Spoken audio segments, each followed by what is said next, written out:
بسم اللہ الرحمن الرحیم۔ نبوت کے پہلو سے ایک اہم بحث جو پیدا ہوتی ہے اور ذہنوں میں غلط فہمی کا باعث بنتی ہے وہ نبی صلی اللہ علیہ وسلم سے اظہار عقیدت کے مختلف ذریعے ہیں، اور ان میں سے جس ذریعے کا آج جو ہم موضوع بنائیں گے وہ نبی صلی اللہ علیہ وسلم کی سالگرہ منانا ہے۔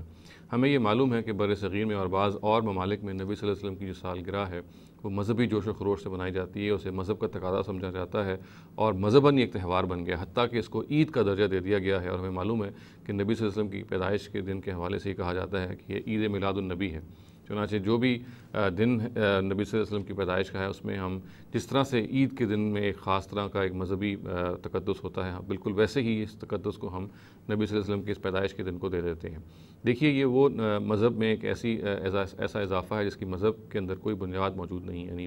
ہم نبی صلی اللہ علیہ وسلم کی پیدائش کے دن کے حوالے سے پورا دین کا جو ذخیرہ ہے قرآن مجید سے خالی ہے، خود نبی صلی اللہ علیہ وسلم کی اپنی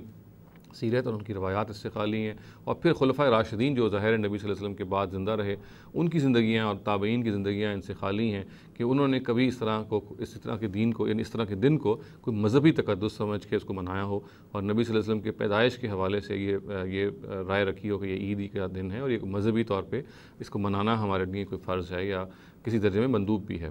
دیکھیے، یہ وہ غلط فہمی ہے کہ جو ہمارے ہاں پائی جاتی ہے، اس کے بارے میں متنبہ رہنا چاہیے اور اس کے بارے میں بالکل ذہن میں یہ رکھنا چاہیے کہ نبی صلی اللہ علیہ وسلم کی پیدائش کے دن کے حوالے سے مذہباً ہمیں کبھی کوئی نہ پابند کیا گیا کہ اس دن کو منائیں، نہ یہ کوئی حکم دیا گیا اور نہ ہی یہ کسی درجے میں مناسب ہے کہ اس کو ہم عید کا درجہ دیں۔ تاہم اس کے بعد جو بات کہی جا سکتی ہے وہ یہ کہ زیادہ سے زیادہ یہ کلچرل تہوار ہے۔ اگر آپ کلچرلی جیسے ہم اپنی سالگرہ مناتے ہیں، اگر کسی وقت ہم نبی صلی اللہ علیہ وسلم کی سالگرہ مناتے ہیں تو اس کو ایک تہذیب کا حصہ سمجھ کے، یعنی بغیر اس کو مذہب کا کوئی حکم سمجھے ہوئے، بغیر اس کو مذہب کی طرف سے کوئی مستحب چیز قرار دیے ہوئے، آپ اگر اپنی عقیدت کا اظہار کرنا چاہتے ہیں یا ویسے نبی صلی اللہ علیہ وسلم کی یاد میں، مثال کے طور پر جیسے ہمارے یہاں ہوتا ہے کہ کانفرنس منعقد ہوگی یا سیرت النبی پر بعض لیکچرز ہو جاتے ہیں یا نبی صلی اللہ علیہ وسلم کے بعض سیرت کے پہلوؤں پہ گفتگویں ہو جاتی ہیں، تو یہ اس کو آپ زیادہ سے زیادہ ایک تہذیبی چیز سمجھ کے یا زیادہ سے زیادہ ایک ثقافتی چیز سمجھ کے تو اختیار کر سکتے ہیں۔ تاہم اس کے بارے میں یہ رائے رکھنا کہ یہ کوئی عید کا موقع ہے، یہ مذہبی کوئی تہوار ہے یا مذہباً ہم اس کو منانے میں پابند ہیں یا ایون یہ ریکمینڈڈ ہے، یہ ایک ایسی چیز ہوگی کہ